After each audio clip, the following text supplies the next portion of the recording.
Welcome to Unit 4, Modeling. This is Unit 4 of the SAP HANA Introduction. I'm Michael Meerborg. I will be your presenter. We're now going to look at modeling in HANA. This is the step that comes after data provisioning. So we can say that when we have data inside HANA, we have physical data. In order to make it useful for reporting, we first want to take a look at modeling this data. So after completing this unit, you should be able to describe the levels of modeling in HANA.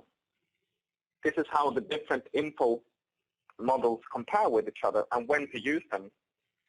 And the info models are attribute views, analytical views, population views. And you want to be able to create and display data for these. In this unit, you will also be able to explain the purpose of the information composer. So before we start looking at actual modeling, we want to use a real-world example. This will help us to get an understanding of what modeling entails. What we are going to look at is that we are modeling data from COPA, C-O-P-A. This is a profitability module for ERP. In COPA, two forms of profitability analysis are supported, costing-based and account-based. We are now trying to get a bit of a background to COPA so that we'll understand what type of modeling we are going to do. Costing-based profitability analysis is the form of profitability analysis that groups costs and revenues according to value fields and costing-based valuation approaches, both of which you can define yourself. It guarantees you access at all times to a complete short-term profitability report. Account-based profitability analysis, that is a form of profitability analysis organized in accounts and using an account-based valuation approach. The distinguishing characteristics of this form is its use of cost and revenue elements. It provides you with a profitability report that is permanently reconciled with financial accounting. So for us to understand, COPA is not part of HANA, but we're using that as an example now in order to do some modeling. So how is the COPA data represented? And then how is it stored in the database in its original form? Well, you can view an operating concern, which is represented by segment table and segment level. This is similar to an info cube. There is one-dimensional table, the segment table, and a fact table, the segment level. The summarization levels for an operating concern play the role of the aggregates for an info cube, with the difference being that aggregates for info cubes are maintained together with the info cube itself. That is, all the aggregates will contain exactly the same figures as the underlying info cube at any time. These summarization levels updated periodically, and in most cases every day. So when we look at it with HANA, we don't actually need these aggregation tables. The COPA line items, these are similar to lines in the ODS. You can view them as lines in the communication structure just before posted to an info cube. And in costing-based, as shown, the line items stored in the CE1 setup and CE2 tables. In this account-based profitability analysis, these line items are stored in the CO tables, so that's COB key, CO header, COEP, and CO line item, etc. So that's a little bit of a background to the tables that are in COPA for us to do some modeling with. So using this COPA data together with HANA, the first port of call, that would be to bring in these tables into our database for modeling. We've already seen in previous units how to provide data into HANA.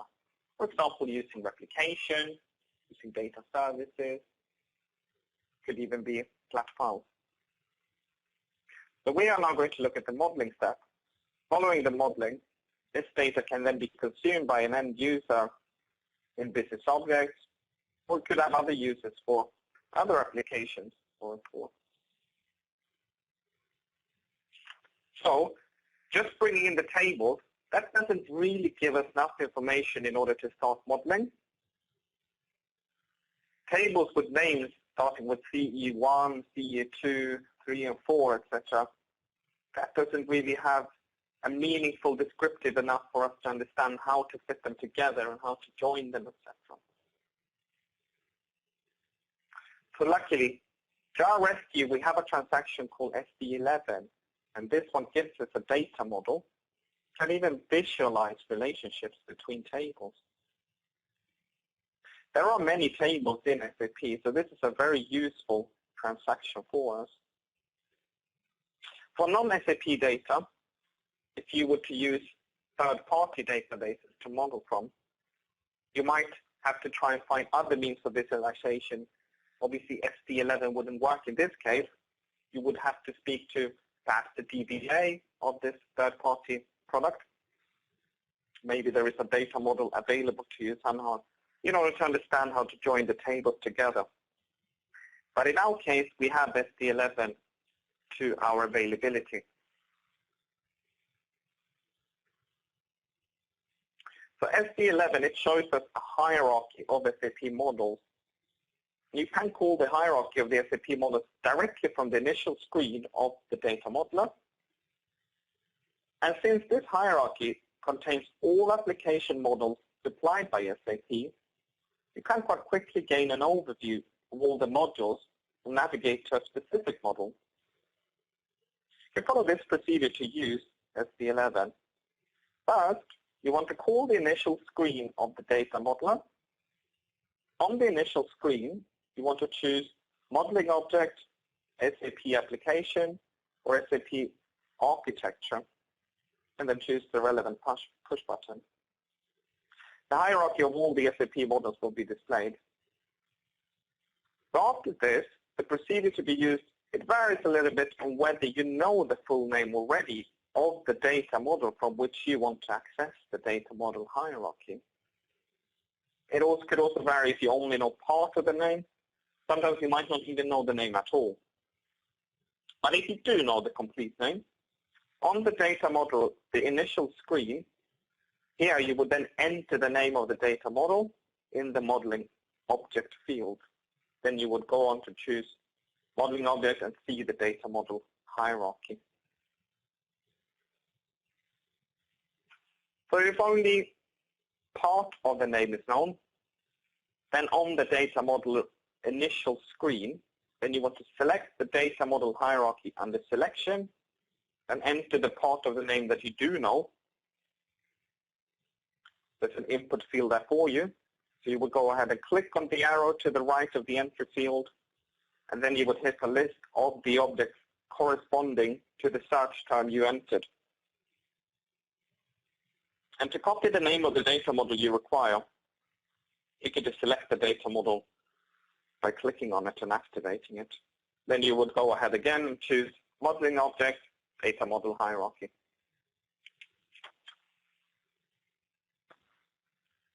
So now, hopefully we have a bit of an understanding of what's in these tables that we're using and how we link them together. So, if we do have data in HANA, physical data, we understand the relationships between the tables. Now, we're actually ready to start doing some modeling.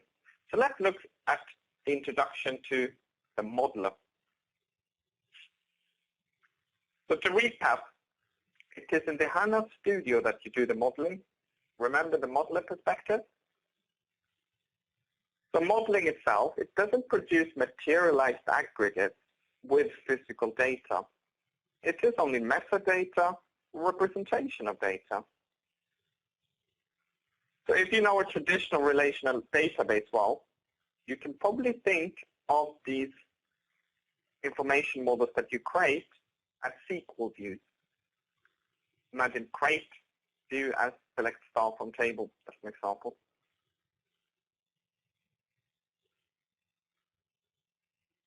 Remember this screen again from Unit 2. We will now see in the studio the modeling perspective here. And if you remember what you see in the middle there, this is the Quick Launch tab. So it's from this perspective that you can do any modeling. So now that we talk about SAP data in HANA from COPA, it might be worth mentioning how the studio works with different clients, because you, in your SAP system, you might use different clients. For data previews, you do need to add a client filter. And there are several ways to do that. You can set the default client of the model itself. You can set the default client in the modeler preferences, see in the screen here. You can also set a default client in the user session properties, which is what you see on the left-hand side of this screenshot. So clients, if you have several clients in the data, that's something to be aware of when you're previewing data. Let's run through the terminology that we need to understand for modeling. Data is what we have to play with. Attributes or descriptive data, if you're familiar with BW, you would probably call it characteristics. You also have calculated attributes. You have measures. And this is data that can be quantified and calculated. In BW, it's called key figures. Out of these, you will also have calculated measures and restricted measures. We're going to go into detail about these later, just to give you an overview of the terminology. The views themselves, this is what we do with the data that we have available. Attribute views in HANA, they can be thought of as dimensions. Analytic views, they can be thought of as cubes, especially if you're familiar with BW terminology. In business objects, an analytic view almost resembles what you see in a business layer or a universe. Calculation views, looking at it from a BW perspective, it's a little bit similar to a virtual provider. Calculation views, they can be created both graphically or script-based. Procedures, they could allow us to, for example, create functions that could be reused. They could perform actions in the database, just like in a relational database of the more traditional sense. Now we have views and we have end users that access in the data. Maybe it's also an idea to look at security. Maybe everyone shouldn't really see everything. For this purpose, we have these analytic privileges.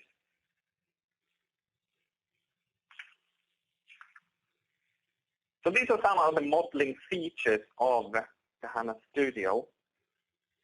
You can create the attribute views, analytic views, calculation views, and you can create database views and column stores of the more traditional sense.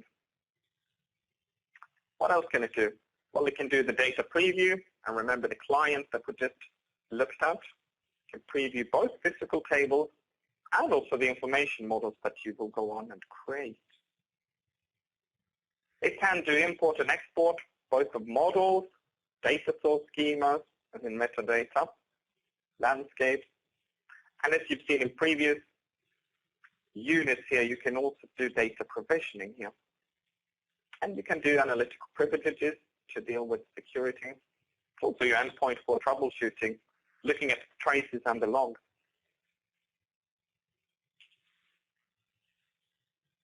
Okay, the levels of modeling.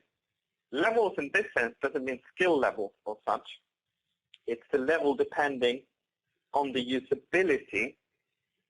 And this will probably soon make more sense to you when you see what is an attribute view, analytic view, calculation view. That's what this lesson is going to show us.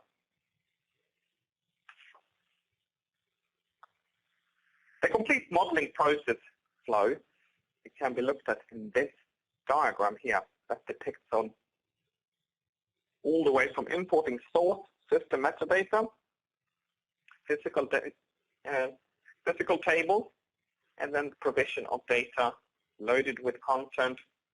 Then you're going to create the information model, which is in specific what we're going to see now. Also part of creating the information model is to deploy the views, save them and activate them. And finally, they are ready to be consumed. That can be with a choice of applying tool that you will see in the next chapter.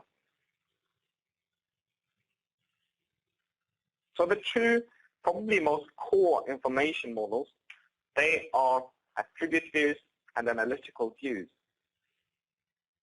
So attribute views, they are separate master data modeling from fact data. So they are a master data table that holds characteristics. If you're familiar with traditional data warehousing, it's very similar to a dimension table.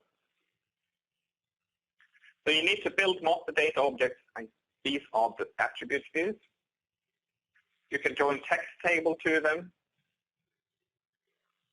With that, you can actually cater for different languages in these attribute views as well. The analytical views, these are, as we mentioned, the fact tables themselves. They contain key figures or measures.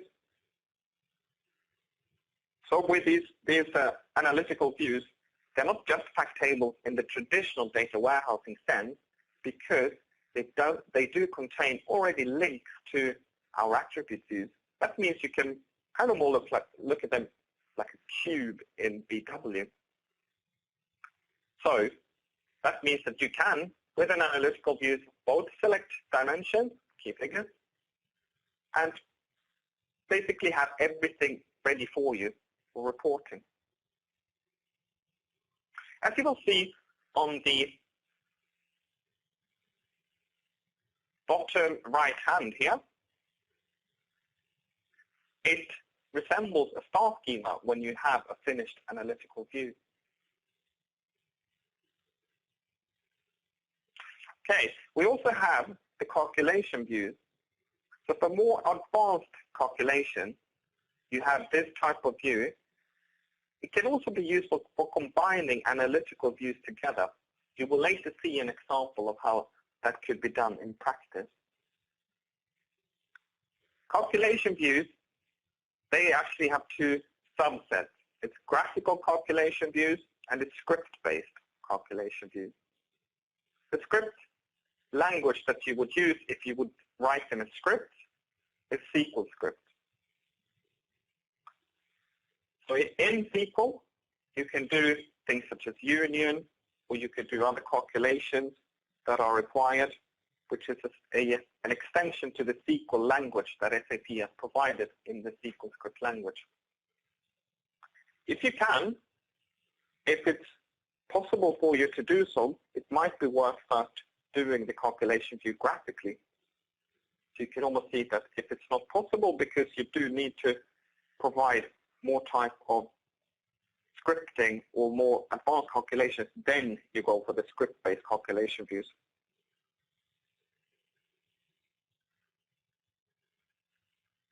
So before you deploy models, you probably want to look at the analytic privileges in order to attain role-level security.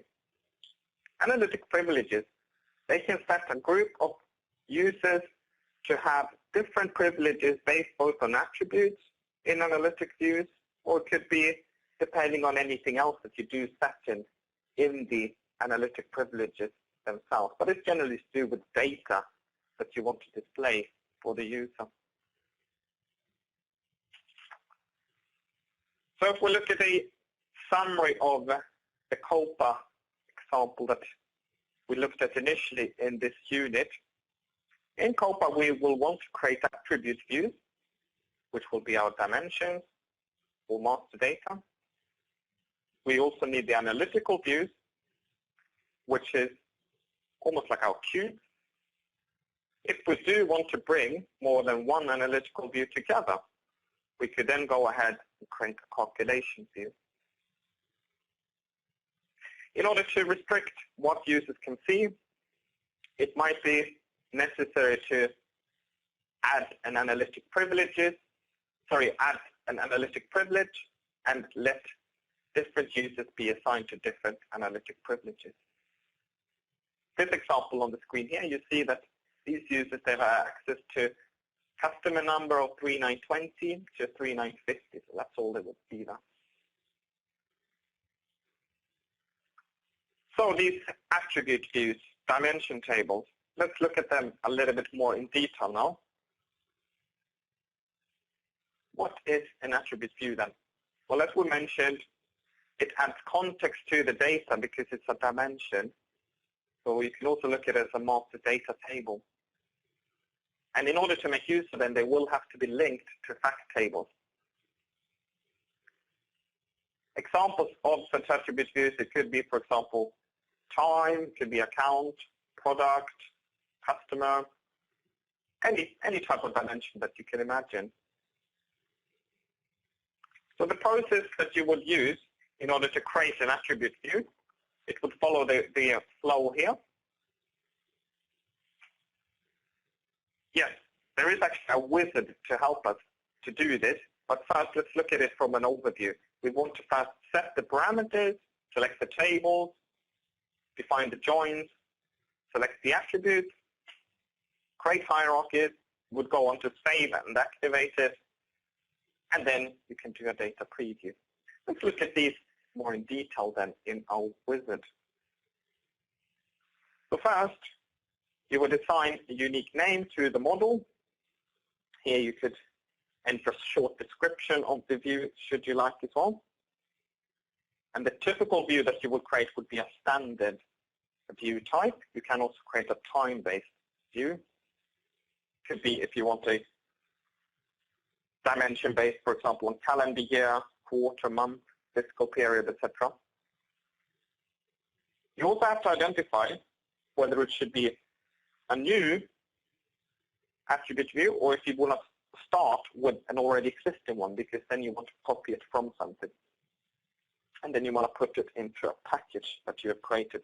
Remember, the packages are the kind of containers for our views. So many of these attribute views, they will have more than one table. And the second step of the creation wizard that represents a selector for database tables. So you could either expand the schema and try and find the table, or you could search for that term that represents the table as well in this wizard. So to finish, highlight the tables in the selector tree, add it to the list of selected tables that you want to base it on.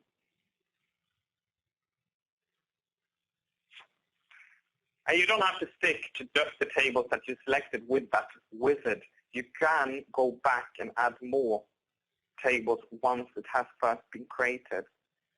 In the top hand corner of the model screen, there are two buttons. There's one called Add Table. And with this Add Table button, you just click there and then you get a wizard to add more tables. You can also search again there for names of table fields even. So not just table names, but also table fields, as in column names.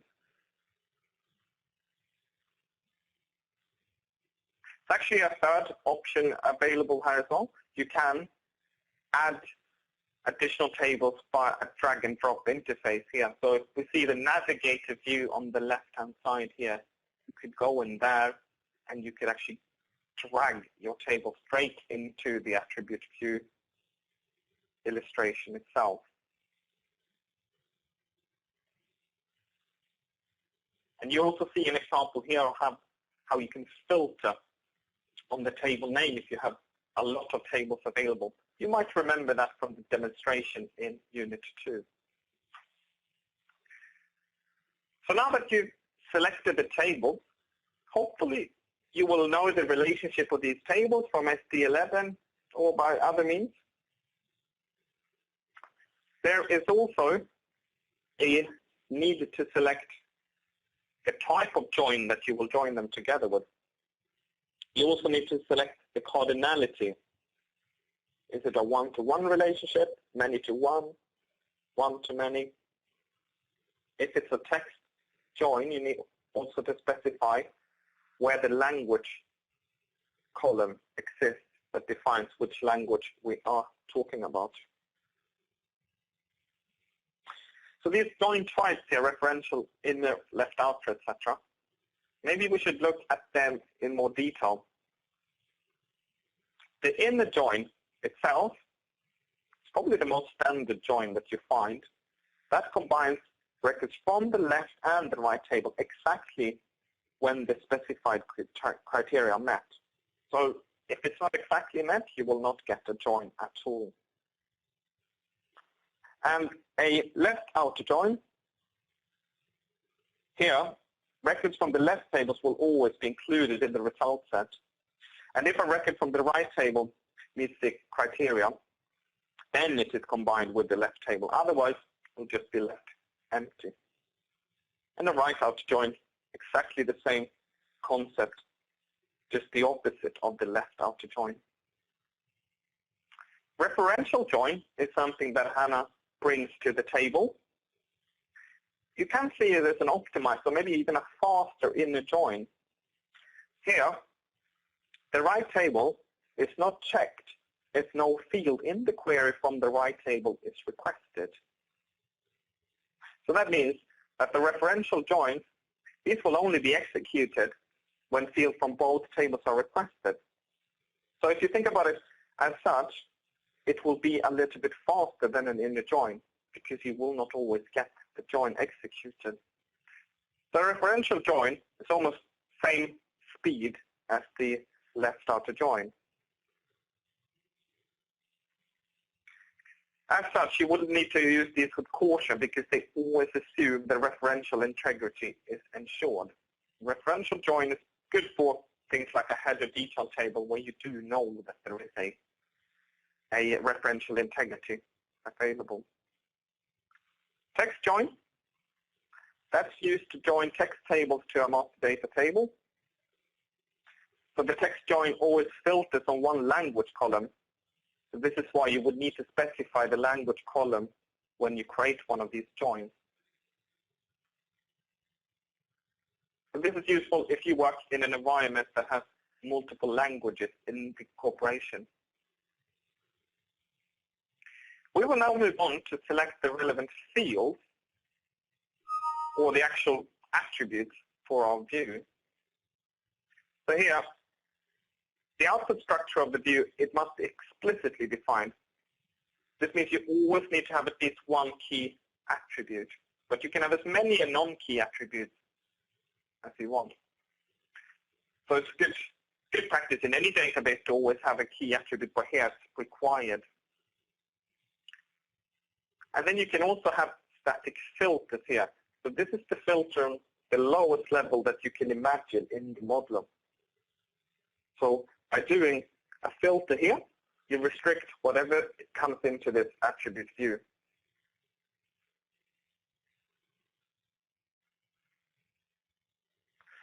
You can have descriptions as separate attributes, or you could have them as description details within an attribute. What that means is that you will then select the attribute in the output structure, and in this properties of the mapping, you have a drop-down menu to select the description that you will want. So this means that when a user will report using this attribute, they will not only see the ID, but they will also see the description. You will see this in a demonstration in this unit later.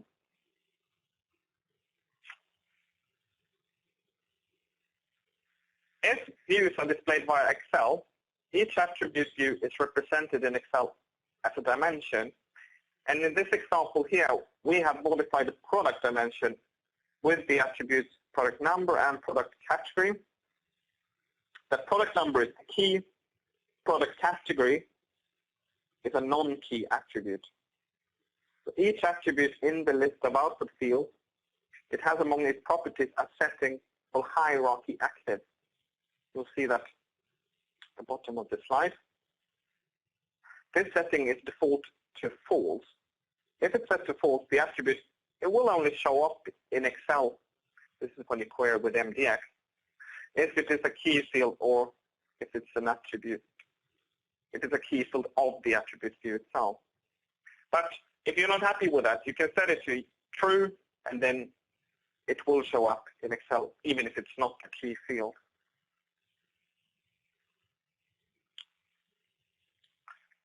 So we can define hierarchies here as well. These can currently only be accessible via Excel. There's different types of hierarchies that we can create in the HANA Studio. Level hierarchy may be the most simple type of hierarchy. Here you have definable columns for the different levels. So you will have to say which column contains your first level, second, and third. If you think about it in a geographical sense, maybe you will have a hierarchy where a column says continent, level 2 would say country, level 3 would say city. Now this is the most simple hierarchy. HANA does give us the opportunity to have a more sophisticated type of hierarchy in that it uses parent-child hierarchy functionality as well. These are maybe not more sophisticated, but they are more flexible in that one column, it can contain the parent ID, and another column could contain the child ID. This means that you can have an instance where one entry is both the parent and the child. So again, these are only accessible via to Excel at the moment. Attribute views also have calculated attributes. These are custom attributes. They could, for example, be concatenations of the attributes in your table. It could be conversions. You could add dates. You could have static fields in here if you wanted. So it's anything which doesn't come straight from the database.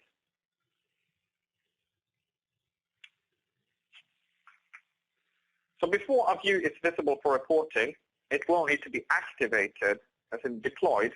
And the activation process, it translates the metadata, which is defined in the information model, into a database object.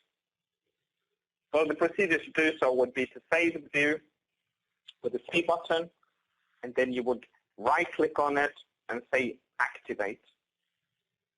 This would create a column view in the schema _sys_bic with the view name. So now we have deployed for consumption and attribute view. So at this point, it enables us to report against it, or we could use it in an analytic view. So if we would go on then to preview a view, this is how it could look like. Previewing is very useful for confirming that you've modeled the way you intended. There are three main ways of previewing a data. You can look at the raw data, or you could look at the distinct values. This will give a graphical and text format type of illustration for you. You could also do an analysis of attributes and measures. But remember, in an attribute view, we don't actually have any measures.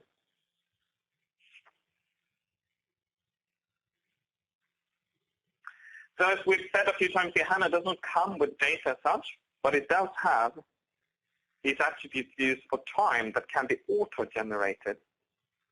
Can both be Gregorian or fiscal calendars, and you can customize it to the granularity that you want to have. So in this slide, you see a couple of such examples.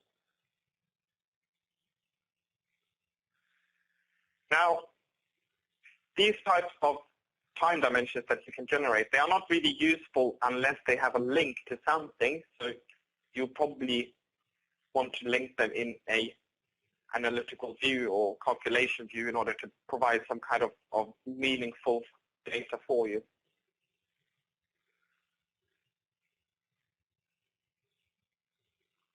So that's us having looked at the attribute views. Let's go on and see about the measures, key figures, which we'll find in the analytics views. So as we said, the analytics view can be regarded as a cube. They don't store data. It's read directly from the database table. So it's kind of a representation with joins and calculated meshes. So it's evaluated at runtime when the end user selects columns from it. So how do we go about creating one of these? Well, it's actually fairly simple, similar to what we did when we created the attribute views. We follow the same type of workflow here. You would set the parameters. You would do a selection of the tables, define the joins, properties of these. Here you would select the attributes, but also the meshes. Then you can have also, in this instance, create calculated columns, and now these could be meshes as well. Restricted measure is another type of column that an analytical view could have. You then save and activate and preview it. So if you start with the old wizard again, you would set the name of the analytic view that you want to create. You would define a description, if you like, determine which package it's set in. Another type of drop-down list that you have here is the schema for conversion for currency. Now, this is something, if you are interested in this, that you will see in the HA100 course, should you want to look at that course. You'll go on to select tables, just like you did with the attribute view. And what you should remember when you select tables here is that you can only select meshes from one table in an analytic view, because it's kind of star schema based. That means you will only have meshes from one table. But again, you don't have to remember all the tables that you will include already during the wizard creation, because you can add more tables later. So now this is a bit different here. We can now include attribute views within our analytic views. So it's as if you already now select the dimensions that you want to have with your fact table. So these analytic views and attribute views, they don't even need to be in the same package.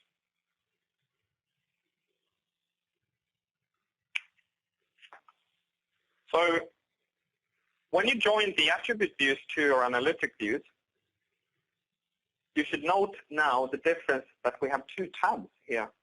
You see a data foundation and you see logical views. If you look at the bottom of this slide here, the data foundation is where you join base tables, and in the logical view is where you can drag attributes into the editor.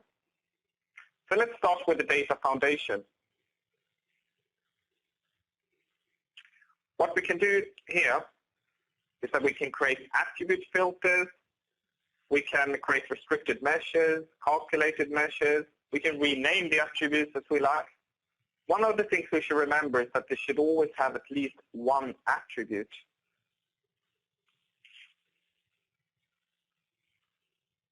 So we will now move on to include the attribute views that we need. Then we need to define the cardinality as well, if it's a one-to-one, one-to-many, etc. And just like we said, we could do with the calculated attributes, we can do the same thing for calculated meshes, although this time it will also be together with calculations for meshes. Restricted measure is another type of measure where it's a subset of a database column or an already defined measure. So here you could have things like certain attributes would need to be fulfilled for the measure to have any values. Otherwise, it would return a 0. So remember how to deploy an attribute view. You save, then you go in and activate it, and it will be visible in _sys_BIC. And then it will be visible from reporting tools as well.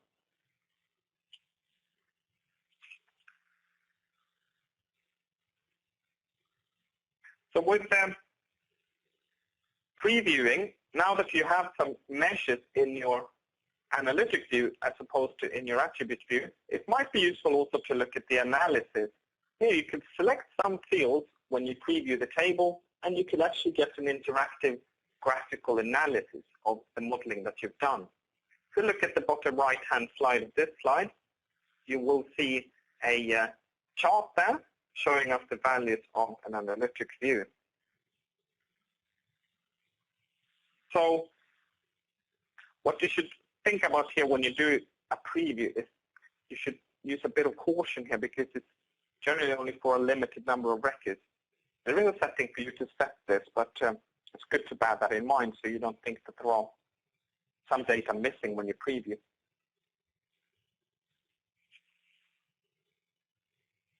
So as we said, we can use an analysis in terms of a chart. Here we even have a combined bar chart and a line chart. Let's also take a look at our calculation views. So we've said that for complex requirements or for combining analytical views, you have the possibility of using a calculation view. And for the end user, it works very similar to an analytical view. They don't need to know about whether it's a calculation view or what type of view it is.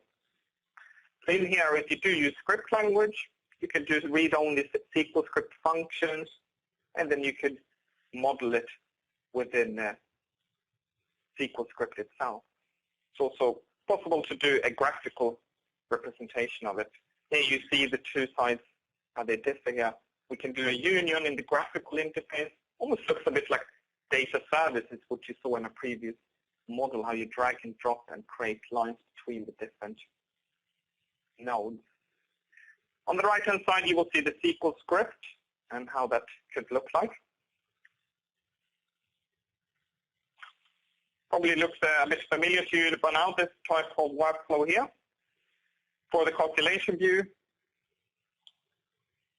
the process flow is fairly similar again. You would go on and set a name for the calculation view that you want to create. You would select the tables that you want to include. This time around, you can also add analytical views.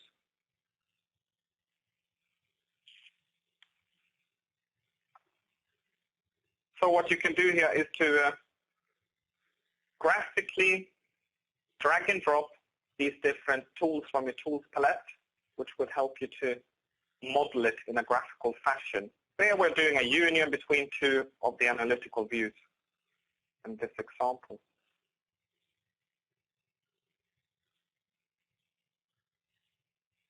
With COPA data as our example, we would then want to create a calculated column core KPLIKZ for each projection node if we want to make them distinguishable. So this means that we can actually add, in this instance, a static field in these projections. When we do a union, we can then distinguish them from each other. Because remember, a union will need to have the same columns.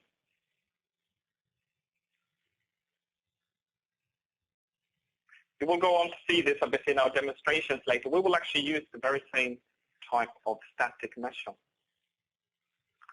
Now what you see here, this is not actually spaghetti, but it's a very useful graphical representation of union.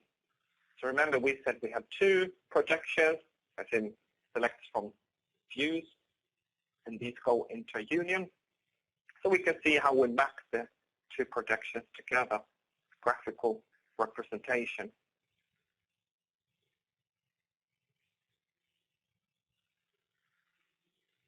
So this final step would be to add the attribute views to the output of the calculation view. We would add the attributes and the measures that we want to use, and then we would activate this calculation view. It would then be visible to reporting tools. So we've now gone through creating a calculation view. You will see it more in detail in the demo. So remember from our classic and future approach from Unit 1, here we can actually see it in practice when we look at SQL script. Do we want to do the code in the application server or in the database server? Well, clearly, in our case, we have such a powerful database at hand, so we want to do it in our HANA database. This is now an example of such a calculation view where we create a SQL script calculation. Again, with this wizard, you enter the name. You go on and define the output structure in this case, which basically means that you want to define how the columns are going to look like. It's a little bit less graphical interface. You can still have a graphical window here, but you will need to have more coding knowledge in order to do a SQL script type of calculation view. So here you define the type of column data types that you will use. And then you will then go on to define a function if you want, a database function that could call something. You would go on and write the core code itself, which is then done, as we said, in SQL view. Here you actually see on this slide a couple of examples of the extension to the SQL language. You might see a call there called CE_OLAP_view, which is one of the SQL script extensions. So in this slide here, we actually see a SQL script view done in order to create a union.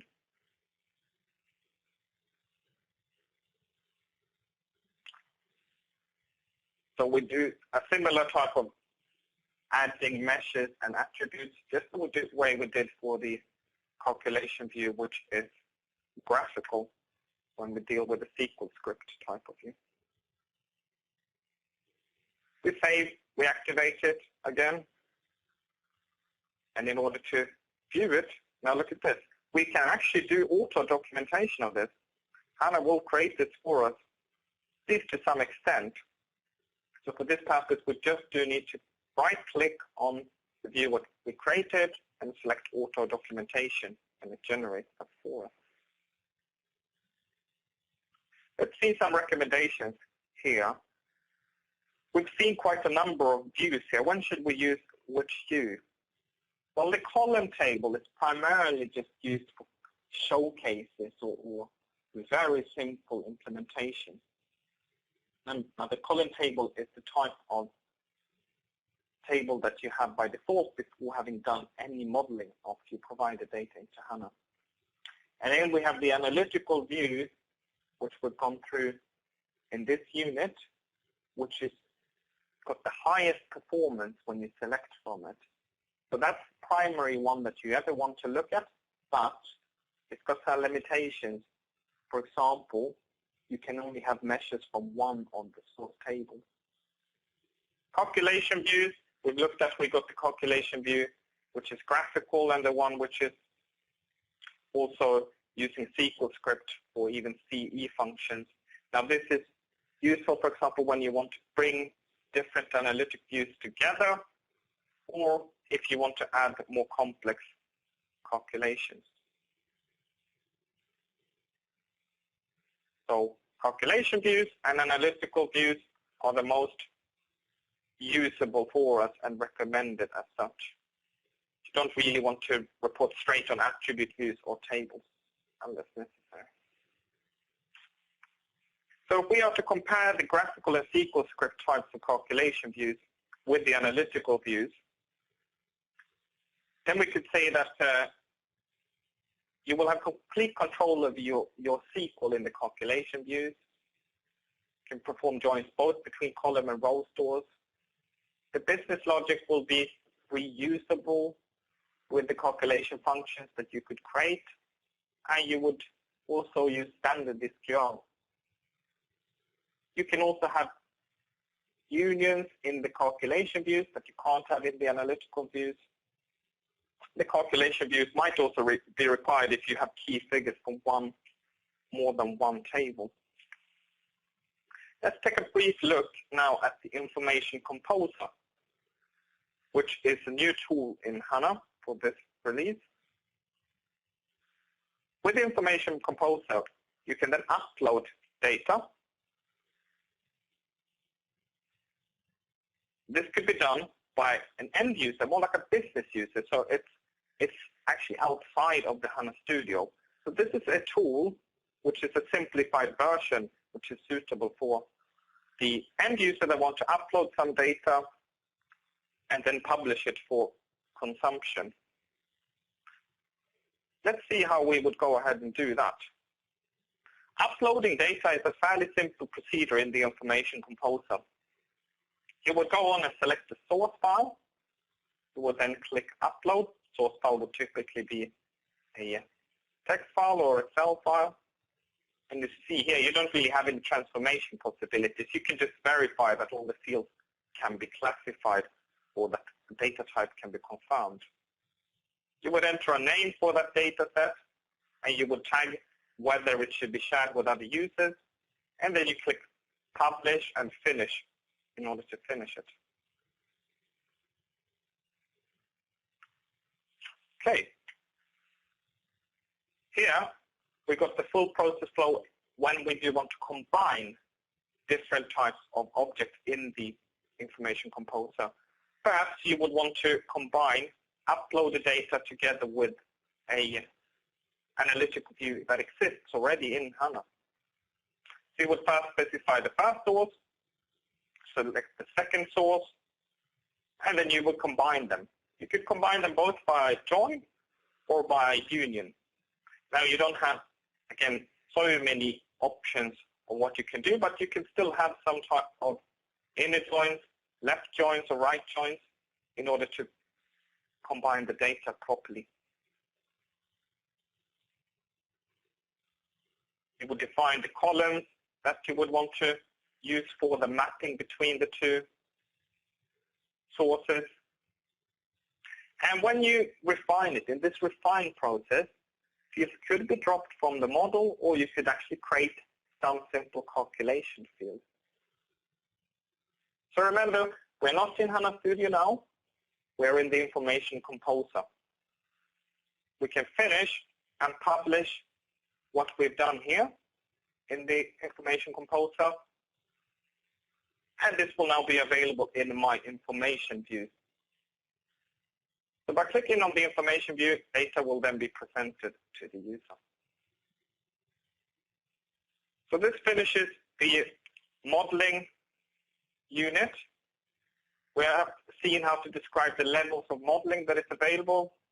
We've seen how to create and display attribute view, analytical view, and calculation view. And we've very briefly touched on the Information Composer as well. We're now going to go into a demo of this unit so you can see how to do some modeling with HANA itself. So welcome to the modeler demo. We are now going to look at creating an attribute view in the modeling perspective. What we are going to do is that we are going to go into the student 16 user in our HANA instance. We're going to go into the content and look at the package that we previously created. Package is empty. So we're going to right-click here and say that we want a new attribute view. So we're going to call this attribute view location. I'm going to say that it's customer location as the description. And then we want to go ahead and add some tables to this. I'm going to choose KNA1. I'm going to choose another table, the T005U.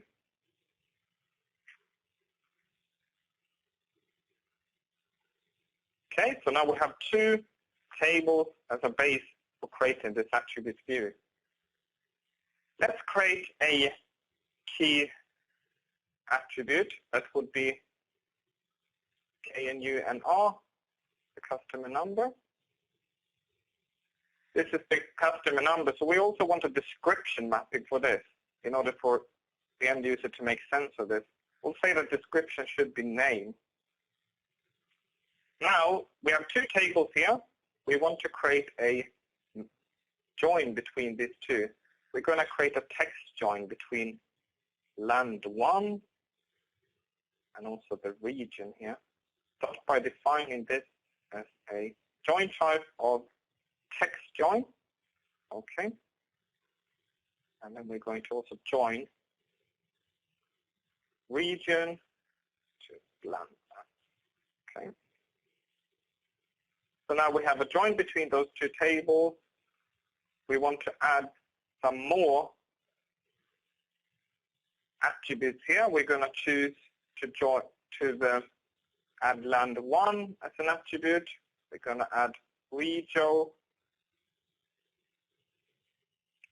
We're going to add the site as well. Now remember we said we have a text join here. So that means we also have to specify then what is the language column. The language column in this instance would be Sprat.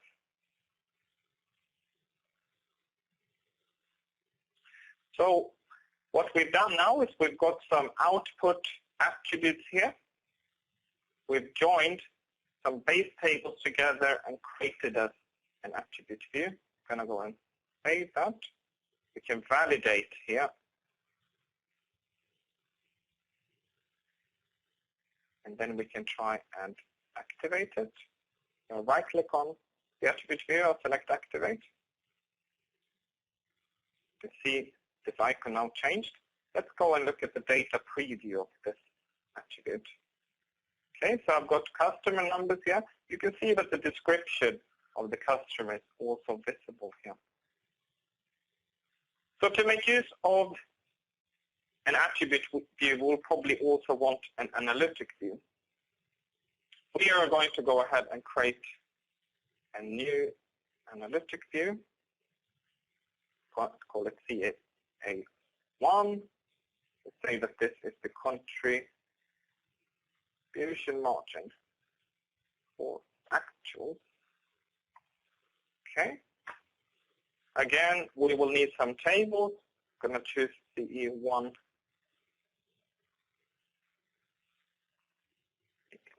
idea there. And here, in this analytic view, we can now go ahead and add an attribute view. We've created one already, so we're going to add that one, location.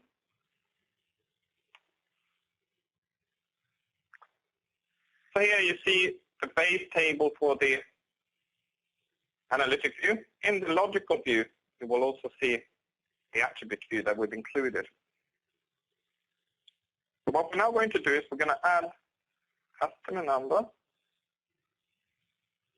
as an attribute.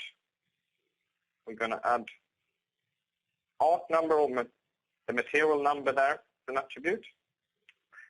Now we can go into the logical view. You see that these appear in the data foundation. So we can create a join here between the location, attribute view, and the data foundation. We'll do that on customer number. What we also want to do is to add a filter here. We want to have a filter on the currency type with the PA ledger. In our instance, we only want to see PA ledgers that have a value of 0, 1. We only want to see VRGAR, which is the record type. We only want to see building types. In our COPA data here, that's type F. Okay. Let's add a few more attributes here. We want to add imperial, for example. So I'm going to search for it here. Imperial. You see how it highlights here? I'm going to add that as an attribute. I want another one. I'm going to choose the VKORG. I see it. Here it is down here. Add that as an attribute. Now we want some meshes. I'm going to search for these two. VV, further down, I think. Got a few highlights for me there.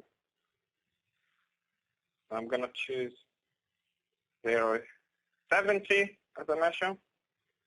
I'm going to choose 290 also as a measure. And I'm going to choose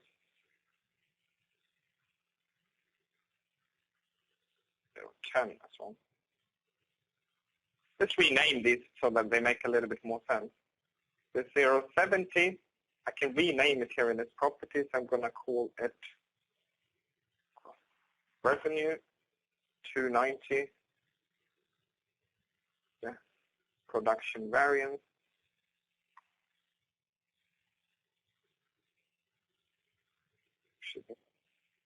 070 is indeed the sales deduction. 010 is what I want to see. Well, good. Okay. So I've got some measures, I've got some attributes in my analytic view. I'm going to add a calculated measure as well. What I want is the net revenue. Here I can do a calculation. I'm actually going to say that the net revenue, the gross revenue minus sales deduction. You see here I can specify data type, etc. I'm quite happy with this being a decimal length 13 and scale 2. See how it shows up now? An additional calculated measure. Let's now see if we save this. I'll go ahead and activate this. It wants to activate for us. Okay, so this is now active. Let's preview it. I'll go and right-click on it and say data preview. It's now showing us some information. What we're going to do now is to create a simple calculation view as well. I'm going to go into New, for the calculation view. I'm going to say Union view.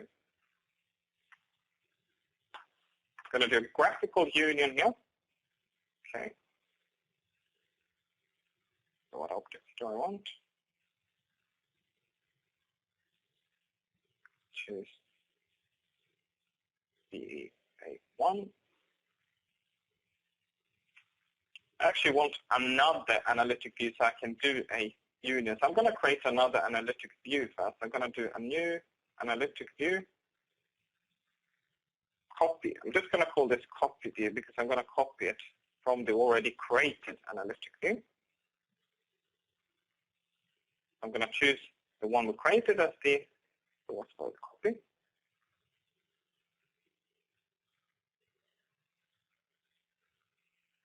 Okay, so I now have two. I'm going to save that one. I'm going to activate this one too.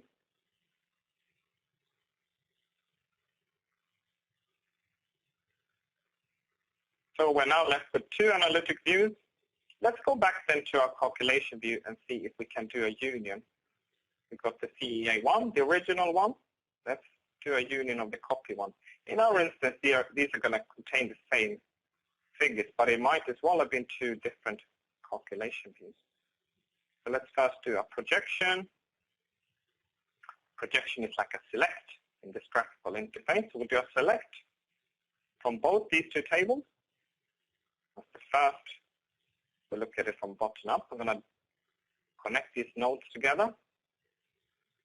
Go into that projection. I'm going to project every column, as in I'm selecting every table. I'm going to add this to our output. That's what we can see from the projection. I'm going to do the same thing for the other node as well.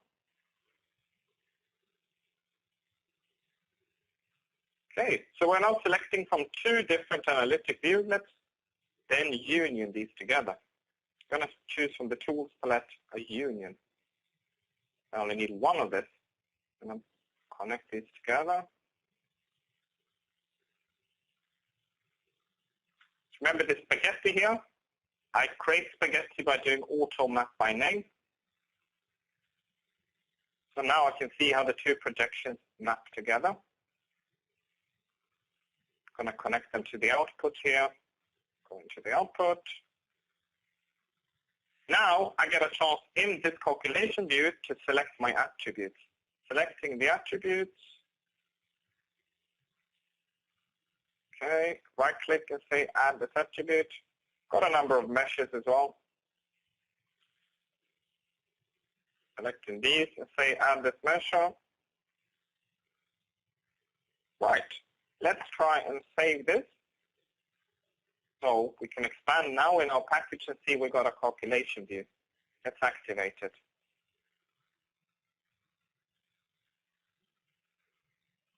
Okay, let's do a preview of this one. Right, so we have now successfully able to create a calculation view, which is based on two analytical views union together. We have also created an attribute view. So this concludes the modeling unit. Thank you very much for listening.